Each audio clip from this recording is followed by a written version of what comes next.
Hello and welcome to the latest from Hearts Standard. My name is Joel Sked, and on this occasion I am joined by James Kearney as we look back at a win once more, thankfully after two league games where we've jumped on a Monday and had to discuss a defeat and then a draw. Now it's back to winning ways as we defeated St Mirren 2-1 on Saturday in Paisley, ending a 32-year wait for double figures away wins in the top flight.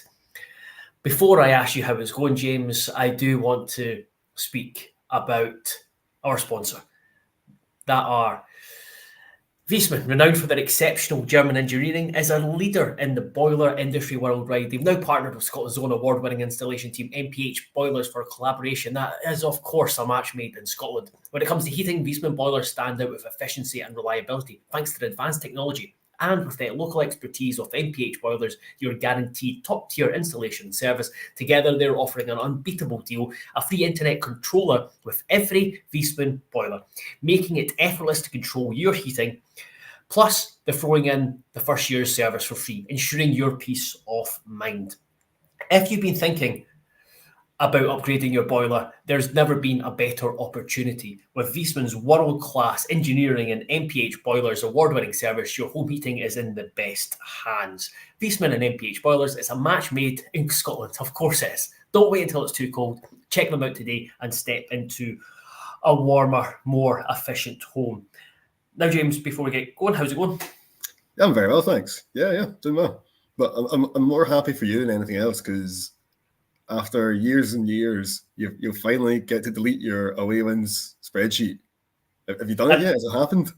No, because as we'll come to discuss at the end of the end of the show, I have spent today writing a piece looking back at the 10 wins. I think this is a nice bow to wrap the away win present and kind of finally deliver it and consign it to history. So it's still there. It's not even a spreadsheet. It's a note on my iPhone that has been there for a very, very long time.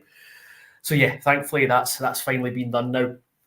Now, James, you watched the game back yesterday. They've done a big piece on the site today. Really, really good read. So if you want to know why and how Hearts won on Saturday in Paisley, I would recommend you go across and read that after you finish listening to us if you want.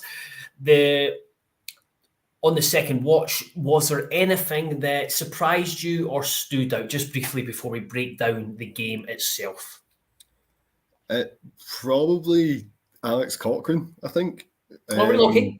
Yes, I think on the day, I think we both thought he had a fair enough game. I don't think either of us were blown away or thought he had a poor game. I think we both decided that he was fine.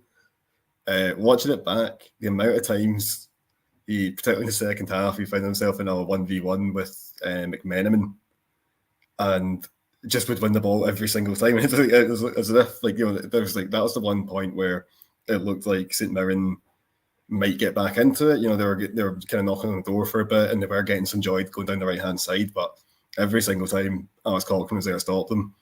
I think he finished the game with 8 tackles, if memory serves me right. 8 successful tackles, which is comfortably the highest of anyone in the park. And yeah, I think watching it back, I think he maybe flew under the radar at the time, but he didn't really put much of a foot wrong, apart from arguably at the goal. He maybe could have done a little bit better, but I guess we'll come on to talk about that. Yeah, of course.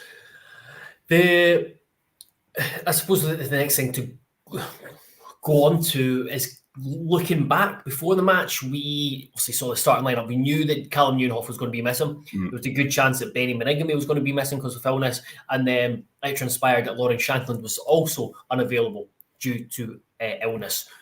So when seeing the starting lineup and seeing that those three were out, how did you feel? Because I was certainly apprehensive. I think I would have been the only Hearts fan that go, oh, well, I would take a draw now. But then seeing the starting lineup, that was like, it's actually not too bad. A formation lineup. I like the back three and quite like the midfield. Midfield, obviously, it lacked height, which we might come on to later on, but there was a nice enough balance in there. And then obviously we had Vargas and Forrest up front, which did present its difficulties, as you kind of outlined with Shankland's ability to drop in. But what were your feelings? I think that was kind of the last thing you said there about Shankland. That's probably where my thinking goes, in that I think if you take Shankland out of the team, the way you build up is going to have to change, because Vargas can't hold up the ball like Shankland. Alan Forrest can't do it like that. Very few players can. So that's why I think that fundamentally changes the way Hearts are going to play the game straight off the bat. Then you lose Beningame as well. All of a sudden, the team's lost. It's kind of control in midfield. The guy that kind of keeps things ticking over, the kind of metronome that sits at the base, just doesn't. His job's not to lose the ball. Really, didn't have that anymore. Also, Beningame's kind of recovery tackles are absolutely are really good as well. Again, that wasn't really in the team either. I mean, there's an argument to make that Devlin kind of replaces that. Again, we'll go on and speak about Devlin properly. And then with Neuenhoff, you've kind of got, kind of missing that kind of link between the midfield and attack. So I think it was always going to be a game where Hearts were going to be struggling to create lots of chances and dominate the ball, partly because of the missing players, partly because of the conditions as well. Obviously, the wind was all over the shop, and partly because of the way that St Mirren play the game as well. They're a really hard-working side. They're really good at getting squeezing the pitch and getting the whole game played in tight little areas where neither side's really got control, and it's all about just trying to see if you can get in behind and then see what happens. I mean, I couldn't tell you how many throw-ins there were the other day, but that's got to be the most throw-ins I've seen in a game for a long time. I felt the entire game was just played down that touchline. Because in the first half, Hearts were going down the left, and it was like that touchline with the managers on it. Then the right, and in the second half, it was again all played down that one wing. So it was just a really weird game where, let's be honest, there wasn't a whole lot of control from either side. I don't think. I mean, Hearts finished the game with 40% possession, and particularly in the second half, St Mirren had a lot of the ball, didn't always make best use of it. But I think all in all, it's got to be seen as just a really encouraging win, particularly because when you look at those three players, Neuenhoff, Beningame, Shankland, they're three of maybe the five most important players that kind of play regularly week in, week out. And so losing them all at once is a big blow. But to still kind of manage the occasion, get through that and do it and get 3 points at the end of it with a deserved win, I think that says a lot about the team where it's at the moment.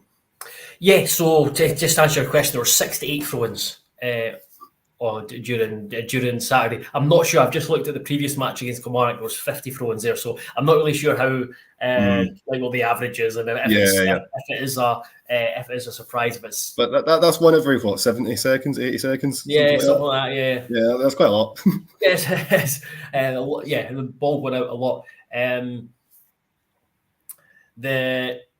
Sorry, just distracted by a message. In terms, going back to what you said about the players that are missing, because you come into the game and you're thinking, right, Hearts are probably going to dominate possession, but it was the complete opposite. It was the piece I wrote today, kind of looked at the different ways that Hearts have won away games. Come on to speak about that a wee bit more, but that was, in terms of away league games, that was the third lowest share of possession. Rangers first game, Celtic at obviously Celtic Park, and then yesterday it was just 42 or 43%. I think it was 42% possession, and it's not what you would expect from that game just because of how St Mirren are and what Hearts want to do. But at the same time, it's not a surprise considering the conditions and the players that came available.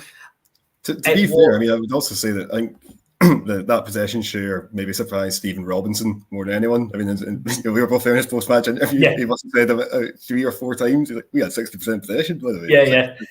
He was very pleased with that. So it wasn't. Yeah. It was strange because he talked about how it was. I think there might have been a few grumbles in the main stand at St Mirren where people like wanting St Mirren to get the ball forward, and he kind of talked about how that's not what St Mirren want to do. They want to play possession football. I was like, I'm not sure entirely that's the case. I don't think St Mirren are particularly a team that want to have a lot of the ball.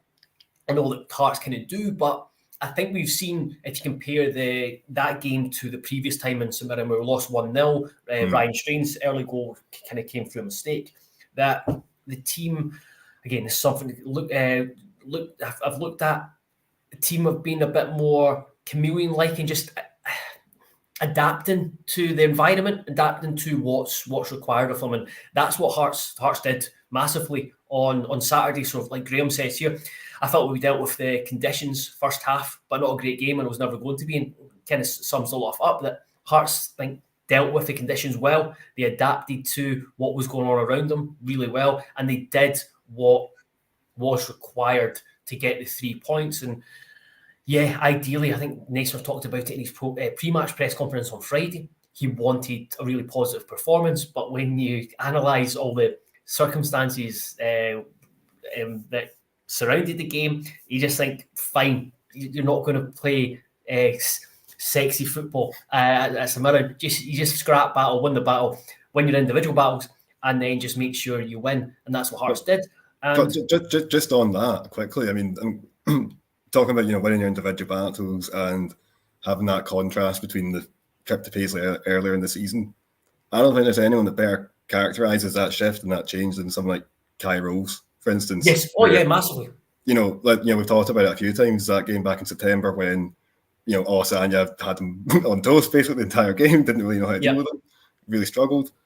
This time, Rose was excellent. He's really solid at the back, really aggressive, great reading of the play at times, coming out, stepping out from the back line to claim the ball.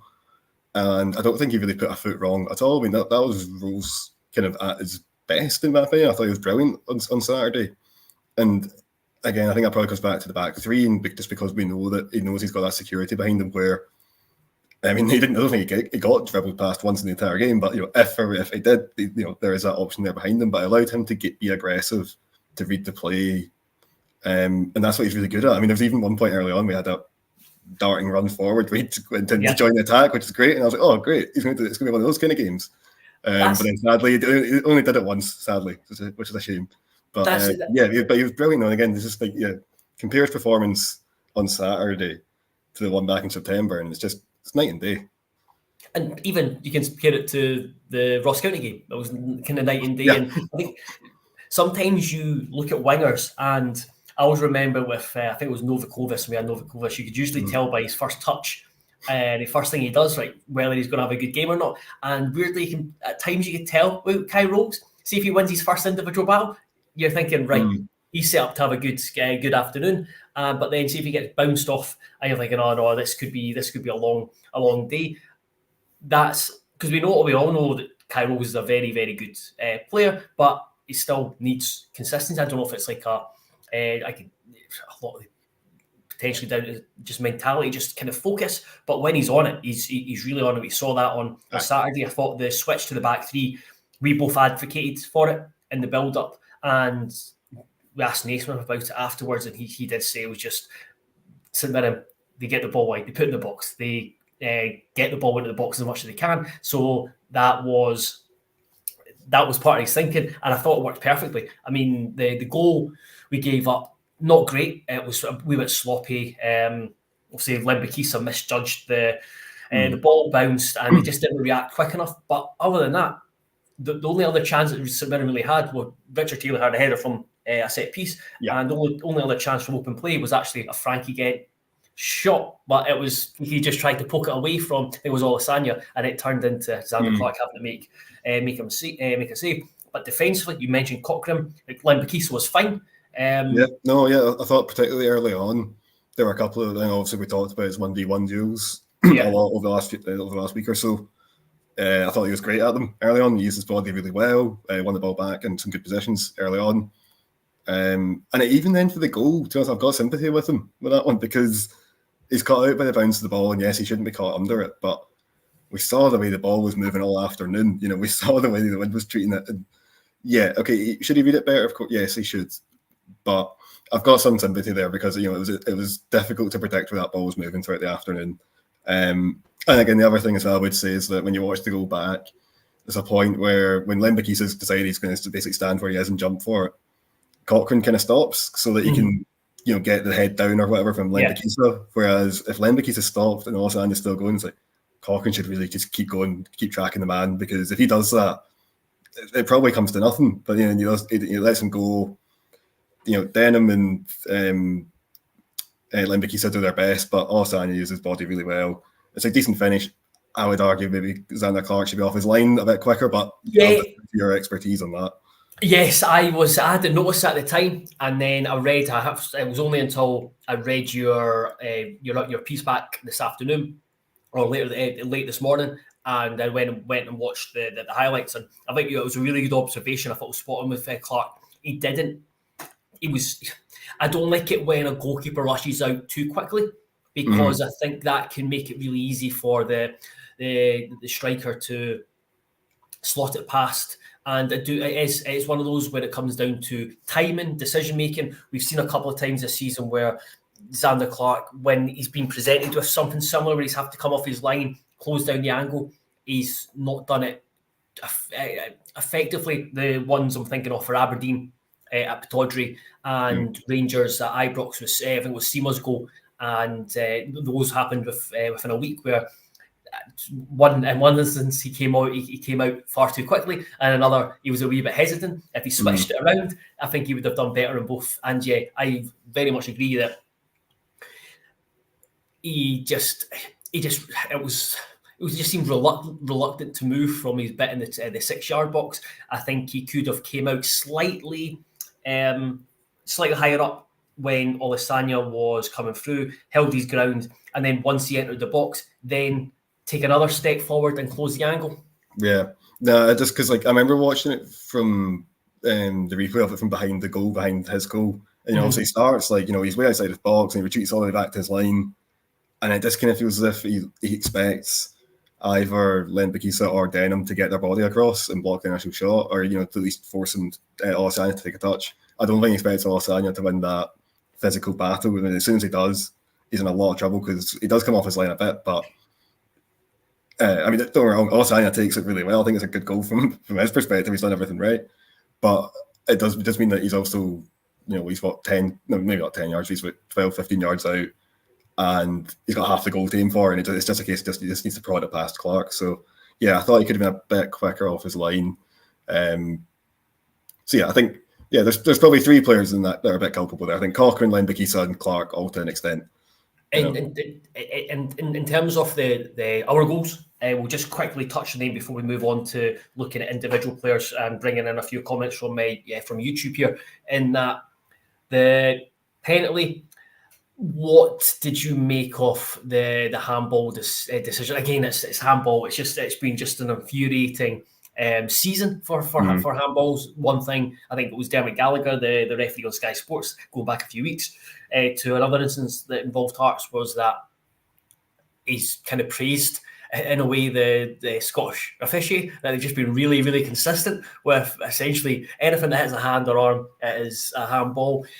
Phrase, it was one of those with Vargas's shot where I'm thinking, if it's harsh, I think, on the defender, and if I was like Frankie Kent getting penalised for that, I'd probably be really frustrated with it. And you watching it back on the highlights, the only person that kind of appeals is Cammy Devlin. He's the only one he's maybe thought, oh, this could be a penalty here, or it's worth a shot. Everyone else is just kind of expected the corner to be taken and play to go on. In terms of the handballs we have seen this season, I can see why it's definitely given. But going forward, it's one of those. I don't know if you've seen the penalty that Motherwell got at the weekend, Joe Shaughnessy. Again, it's just these kind of incidents are just I don't think they're handball, but at the same time, very much take it. Well, yeah, because up until that point, if you look at the XG race chart for both teams at that point, it's basically just a flat line for both teams. Nobody's created anything at that stage. Nobody's created anything of note. And both teams were really struggling to kind of break each other down, and it was very kind of attritional, particularly early on. Was it a penalty? I mean, by my understanding of what a handball is these days, yes, that's a penalty. But to be honest, I don't really understand anymore. Like you say, it seems to be now just be, if it hits you on the arm in the box, unlucky. That seems to be the rule now. So yeah, it's that way. If it goes for you, great. If it goes against you, you'd be raging. take up with the rules more than the referee. More than anyone else. It's the rules problem. Like, this is ridiculous. But that's where we're at now. Yeah, Grant's penalty, very calm. He's been good on the fourth this season, I think. Fourth, yeah, I think it is. Yeah. Good penalty. There's no point analysing the winning goal because it doesn't matter how many times I watch it, I still don't have a clue what's happened. Yeah, I had to look at Stats Bomb. They've got a thing where you can click on a goal and it will show you exactly where every player is on the park when it happens in the direction of the ball. And it was only then I kind of really understood. So from what I gather, Cochrane hits it in, Forrest meets it, heads it away from goal, and then it looks like it bounces off somebody, I can't remember who, and then it bounces off, and Mandron sticks a foot in, and it kind of spills over the line, something like that. I don't know. Let's give it to Cochrane anyway. Yeah, absolutely. Yeah. It was a cracking, again, potentially help by the conditions. Cracking across them. Stephen Naismith mentioned after the game, and it's probably something that resonates with Hearts fans, that he's not been really happy with some of the deliveries off late. So definitely something probably keep an eye out on next few weeks, whether Hearts have been working on stuff. So yeah, that was the two goals. Before we get into real positives in terms of individuals, the only thing potentially slightly negative thing is the fact that it could have been so much more comfortable. The Hearts could have put it out of sight before Olasanya scored, or can kind of confirmed it. You look at Matty Kay mentioned a couple of times here. Why didn't Cammy shoot, by the way? It looked like it was caught in two minds, but he won it very well. Field goal, just shoot. Mind Rosenberg, Cammy. And then he did, and Matty also says, Vargas did well on Saturday. All these two big chances, he needs to hit the target. You brought all three, like the two Vargas shots and Devlin up in your analysis. Again, that's something that I remember Naismith talking about in terms of when we were struggling to score goals. He mentioned that some of the decision making in the final third is to kind of let the team down. And it just like one more pass, for example, the Vargas one where he had Forrest on his left, that was the ideal scenario where you just go, if you make one more pass, then you've got someone in a much better position to get a cleaner shot. I think I've got some sympathy with that one. So that was the one where he kind of picks him off himself and he goes on a dribble and he's got guys breathing down his neck. So fair enough, he's looking at the ball. He's not had a chance to look up and have a look around. I get that, fine. I mean, to be fair, Forrest is absolutely the ball still. I maintain that, and I'll die on that. I'll die on that hill. The other one for Vargas was right after half time, right at the start of the second half. Like, yes, he's got to hit the target at least. We know what he's trying to do there. He's trying to curl it, and he's just got no curl on it. He's mishit it. Yeah. Again, like both those instances, I think. One of them, he's got the shot away, and it's the right idea. It's just bad execution. That'll happen. And then the other one, again, he's got his shot away, but again, it's probably not the right option. The Devlin one's the most infuriating. Just before we go into the Devlin one, right. just on Vargas, I think we've all Hearts fans, we realise he's not the best finisher yet. Again, hopefully that's something, because he's young, that's something that can be worked on and refined and developed. I think I've seen a tweet over the weekend where it was basically said, my Hearts fans, if I put a picture of, like, I don't know, Tomorrowland where it's futuristic, and I just like, if Vargas was able to finish, but that's what we've seen him miss a lot of kind of really good chances, and at times you're thinking, probably at times it's that he's probably better when he's instinctive, when he's got a wee bit of time to think. He's maybe not as good. I thought his effort for the first one, it was, like you said, you could see what he's trying to do, but it was a really, really poor execution. That being said, I thought over the piece he had a very good performance, in that his work ethic is always there. A night, again, like Cochrane said after the game, a pain in the arse to play against in training and opposition defenders, but just that ability to stretch the game, stretch your play, keep running in behind. He was, I think he had a good game other than his finishing. Cammy Devlin, yes, another person who had a fantastic, like looking back and I've had a really, really good game, perfect game from. But what are you doing? What are you doing? Everyone in the stadium knew what he was going to try and do. He couldn't make it any more obvious. Yeah, I know. It's just again, it looks as if as soon as he'd made that tackle, he'd already decided what's happening. He was going to square it to Vargas at the back post, and that was what it was going to do. Obviously, I mean, to be fair, I will say to him that the angle we saw it from, so we were in the stand behind the managers and dugouts. So that angle, it looks really bad. You're like, oh my god, just shoot. When you watch it back in highlights from the different side, it's not quite as bad. You can go, oh, the angle is maybe it's a wee bit tighter than you first thought. But yeah, I mean, he's got to shoot, in my opinion. And if he's not going to shoot, cut it back to Grant. Grant's right behind him, and he's got absolutely no one on him. And if he cuts it back to Grant, it's just an easy tap in. Instead, he goes for the telegraph pass. And only once he's already drawn the goalie as well. So you've got the goalie coming out narrow in the angle. You've got the defender going off and marking Vargas anyway. So it's got to be a pretty much inch perfect cross in order for it to come off. Or just got it go, have a go, like toe poke it. It doesn't matter. Just whack it really hard and see what happens. You're pretty close. So that was a disappointing one again. I like I said in the comments, just remember Rosenborg, just have a go. You never know what might happen.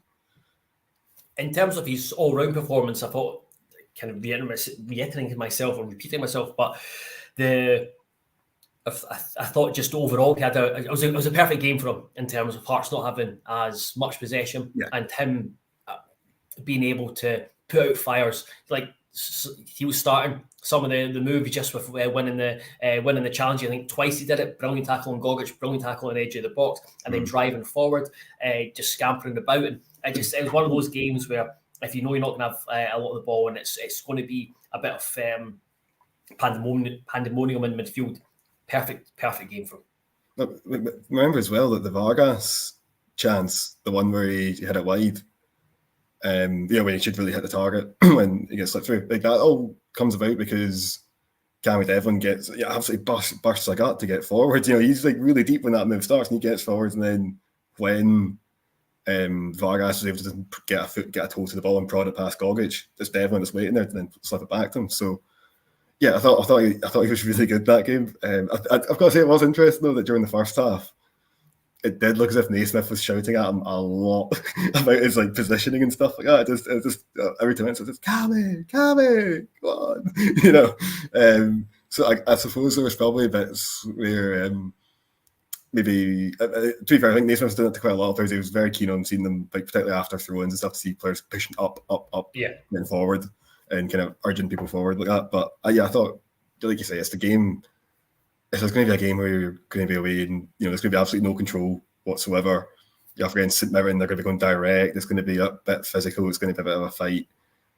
Is there anyone else you'd rather have right now in the Hearts team than being right in the middle of it than Cammy Devlin? Because obviously one of the things we talked about was the height disparity on Saturday. I mean, it's easy. As soon as the teams walked out in the park, everyone could see that the St Mirren players have got a good few inches on the Hearts players, particularly in midfield. So and Cammy Devlin's still holding his own. No, absolutely no bother. Doesn't mind it. For a wee guy, he doesn't shy away from a challenge. No, and I saw there was a tweet from a St Mirren fan that referred to Hearts as big physical Hearts, and I noticed that one of the Talking Tiny podcasts quote tweeted and kind of mentioned the height disparity. So I looked into it, and the average height of the outfield players for Hearts that started was 5'8", and the average height of the St Mirren players that started was like 6 foot. So 5'8" small for a football team. That's like Spain, the World Cup 2010 or something like that. When you break it down, Limbikisa is not a big guy. George Grant, Cammy Devlin, Macaulay Tate, Kenneth Vargas, Alan Forrest. Kingsley's not particularly tall, either. Like he's good there. Cochrane either. He's according. This is why I took over a slight pinch of salt, but I looked at Statsbomb and Wisecout. Forrest is taller than Alex Cochrane. No, I'm not having that. Nah, misinformation. I'm thinking, nah. But someone's miscounted somewhere. I don't know if it's Alex Cochrane. Someone mentioned on. Seen someone comment on Twitter that Alex Cochrane, they don't think he's the tallest, but because he's well built, he looks bigger. So I don't know if there's something in that. The way that Forrest runs as well, the shoulders up, maybe makes him look smaller. Maybe. I don't know. But that's my analysis. Next time at Oriel, I'm definitely paying close attention to see how to see if they can, if they're ever standing close to each other, near each other. Take your measuring tape.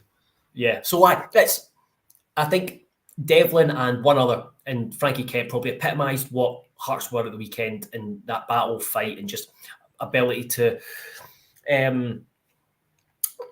do what was necessary to win the game. I thought Frankie Kent was kind of under the radar, excellent. Just some of his headers, especially. There's a couple in the second half, start of the second half, where St Mirren put in a couple of really dangerous balls and they were going towards dangerous areas or someone in a dangerous position. And Frankie Kent just got his head to deflected it, flicked it away or directed it away. Again, there was one he had from a corner which was brilliant, where I think he actually ended up flicking it behind for another corner. Yeah. But it was the delivery on it was absolutely sensational. I can't remember who it was who had it for St Mirren. It might have been Tanzer. I'm not 100% sure. But yeah, brilliant clearance. Absolutely brilliant stuff. You can see the whole team congratulate them after it, which kind of says it all.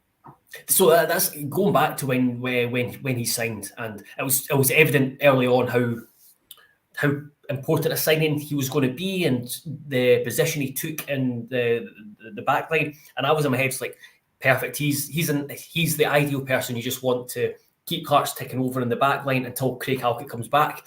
But now it's got to the point where, again, there's a lot of Hearts fans have questioned whether Halkett's going to put a run of games together just because of his injury issues. But even if he did, you're still looking at Halkett's going to have to get back to his 21-22 season form. Even then, you're still looking at Kent. I think Kent's probably at the moment got more to his game, and just how important he is as a leader within the dressing room as well. It's just been such a good signing. He has been, as has obviously Vargas we talked about. In terms of other individuals, Liam mentions that Forrest and Vargas very good on Saturday. Grant has to start every game. He makes us tick. Only issue we have is the right back, not convinced by Dexter. We both kind of talked in the first half that Grant was getting in really good positions. Did that reflect on your watch back that he did have a good game? Yeah, no, I think he did. I think in terms of that kind of playmaking role at number 10, it did everything you could have asked for him. I mean, again, it was a difficult game to be trying to be, creating chances and pulling out fancy passes and all the rest of it. But I thought he did that really well. I thought in the first half, he was, like Liam says, like he was the man that was making Hearts tick. He was, dropping into positions, getting the ball, shifting it on, trying to create some space, trying to manipulate, St Mirren's shape. And no one else was really doing that, to be fair. And so I think that, I don't think he was maybe quite as influential in the second half, but I thought he was always making good positions. He was always working hard as well, always making a lot of good runs, which is something that obviously it's not, it's not why he's in the team, but it's always good to see. And he had some good balls as well, like the ball through to Vargas, the one that kind of Gorich was all over, then he eventually the Vargas shot, that was Grant's ball through. He had a couple of great wee dinks through in the first half as well. Both of them quite similar, actually. One of them was, they're both into the box. One of them was for Tate, the other one's for Devlin. But it's the same idea about hold the ball out wide, wait for the centre mid to run in between the centre half and the wing back, and then try and dink it through to them while they're stationary. So there were a few instances like that where I thought that he was the guy who was kind of making things happen. He took his goal really well. And yeah, I don't think he did a lot much wrong. I think, right now that playmaking position is certainly his to lose. And it's got to be whether that be at number 10 or, being a wee bit deeper in a 3-man midfield. But someone's got to do that every week for Hearts at the moment. They need a player in there. And right now, Grant's comfortably the most consistent option, I would argue. Just realised I'm on mute. Absolutely. I think he is, even though I'm not sure I had him in my team to start on Saturday, I don't think I originally did. No, because you had Benny in. Oh, because I was playing midfield. I thought I was playing a 2-man midfield. I think it was with Young. But yeah, playing midfield in a midfield 3, he has to start. I think there's no one else at the moment. You think, would Barry Mackay do that? I'm not sure. He provides the same balance in midfield with him. He's more of like an outright number 10 that plays further forward. I think Grant's just a safer pair of hands in possession as well. Don't get me wrong, if you want the Hollywood ball, you want Mackay hitting it, but I think Grant, just in terms of just like doing the simple stuff, doing it well. I mean, that's what Naismith obviously said to you when we spoke to him earlier in the season. And that's it's not always the really sexy eye catching stuff, but it's just getting involved, always being in a position to take the ball, moving it on, not giving it away cheaply. And in a game like Saturday's where it's incredibly difficult for either team to get hold of the ball, if you've got one player in the pitch who's doing that and doing it with some sort of regularity, it makes a huge difference to the team. So yeah, I thought Grant was brilliant. He definitely another standout performer.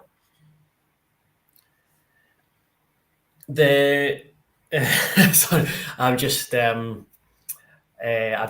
this is fun. I'm just reading John Thompson. John has a very strong views on Craig Gordon should be in between the six. If I was picking the Hearts team for the weekend, I would have Craig Gordon in it, but it's I can understand why Stephen A. Smith was stuck with Xander Clark. Moving on to what the result means, has got us into again consolidated third place, still 11 points ahead of Kilmarnock. It was an important one because of the recent form, and it just starts to maybe build that momentum going into home at Livingston, which you really hope is 3 points ahead of the semi-final, one step closer to getting third, to confirm a third in that European spot. Obviously, it won't happen. It won't happen at the weekend with just how maths works, and especially with Kilmarnock playing St Johnstone as well. You'd fancy Kelly to at least get something there. So Hearts won't confirm third until after the split. Again, we don't know what the fixtures are. Still waiting on that final spot to be confirmed. If it's Dundee, I reckon we'll have to go to Dundee a third time after the split, just because we will be due 2 home fixtures and 3 away, which is no bad thing considering the form of the respective home and away form that we have. To be fair, right now the biggest concern about can the game even go ahead up there? Yeah, of course. But yeah, Livingston up next. We'll preview that at the end of the week, and hopefully it's the day where Hearts put in a really comfortable performance and win.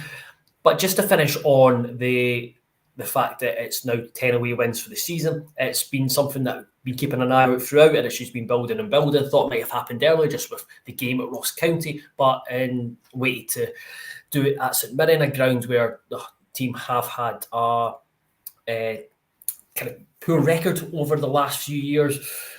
You look at, so I've written a piece for the site for tomorrow, kind of going diving deep into kind of how Hearts have managed to put this hex to bed, the versatility of it, just looking at kind of what it means, put it into context, the fact that only 3 other clubs have won 10 away games in a top flight campaign since the turn of the century, albeit Aberdeen have done it 7 times in that period, 6 in a row under Derek McInnes. But yeah, I think it's something again we've talked about during the season, in that it's just a kind of milestone that we've hit during as the campaign has gone on. You're talking about looking at like improvements at set pieces, improvement defensively, winning at Celtic Park. So it is a very good achievement, and I do think it's not easy to get to 10 wins in a league campaign if you're a club that's not Celtic or Rangers. But at the same time, 32 years is far too long a wait for a club like Hearts to have done that. I'm going to test your knowledge now, or I'm going to test your research at least. So obviously Hearts have got 3 games left to go, away games that is. Mm-hmm. If they won all 3, so they had 13 away wins. Has anyone done that before? Yeah, I know you're saying Aberdeen, they've had 10, but what's the record? Is there Aberdeen? So since the turn of the century, Aberdeen have had so they did 10, 11, 10, 12, 11, 11. So 12 is the 12's the benchmark then? 12's the benchmark since the turn of the century in the top flight outside Old Firm. So Inverness have done it once, remarkably, finished 7th somehow, and yeah. What do you mean? What do you mean they had 12 away wins and finished 7th? And then Hibs are the other team to have done it. And interestingly, I forgot to bring this up, that Matty Kay thankfully reminds me, Hearts have won more away games than Hibs have won the whole season, which is which I'm going to have to add to my article because it's worth mentioning. And Scottish TV Goal says 10 away wins is a tremendous achievement. Guarantees will have won more than half the away games this season. Home form in the main has been decent.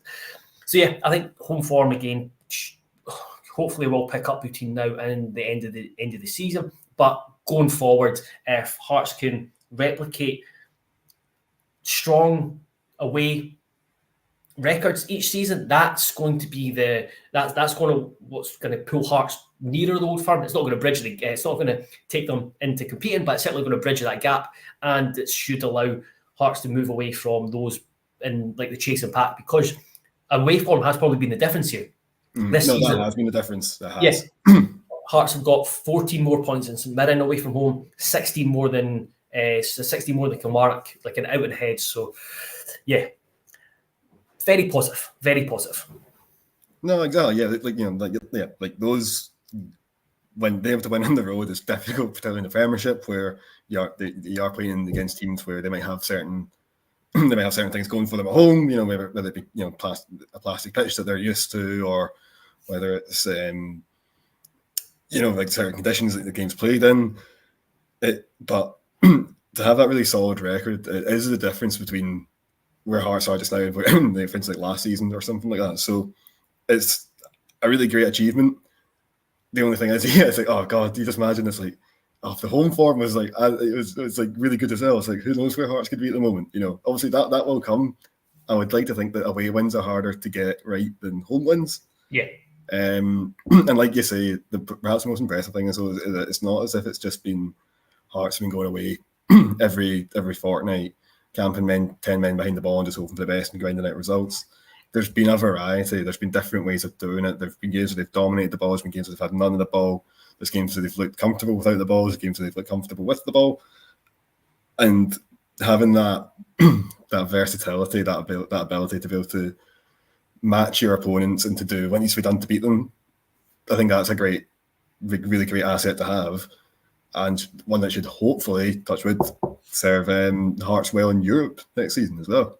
Yeah, absolutely, and also I think it's important to mention, like the Source Network says, if we have a full choice first team out, we may close the gap a bit. Like Hearts we've not played our best 11 in the league this season. Yes, bringing Craig Gordon into the situation here, but also the fact that we've had players missing throughout the season who are maybe not first team regulars now, but still key players and key parts of that squad. So we'll leave it there. What I would say though is that like that is undoubtedly true. Of course it is, but I think it's important to point out that nobody ever has an injury-free season. Like you're going to miss keepers are going to miss games every so often. To be honest, it's remarkable that Shankland's only missed 2 this season. The Spartans away and then the weekend there.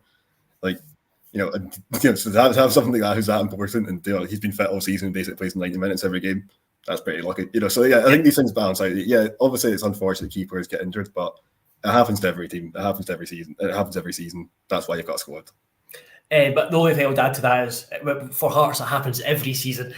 Everyone feels that way, though. Every time, I feel that way about Partick Thistle. Everyone does. It's just that's how everyone feels. Like, oh god, if we've had a terrible time with injuries and like no one's had it as bad as us. Everyone's had it as bad as us. We will leave it there. Thank you very much, James. Thank you very much, everyone, for listening, supporting, subscribing, commenting, engaging. Very much appreciate it. If you can subscribe to YouTube, please do. If you want to subscribe to heartsstandard.co.uk, you can do so for £4 for 4 months. I think it's £18 for the year. Plenty of content up there for you to enjoy. We'll be back on Wednesday to discuss something Hearts related, and then we'll be back on Friday to look ahead to the Livingston game at the weekend, the final fixture before the split and before the Scottish Cup semi-final against Rangers. But until then, see you later and goodbye. See you later and goodbye, and have a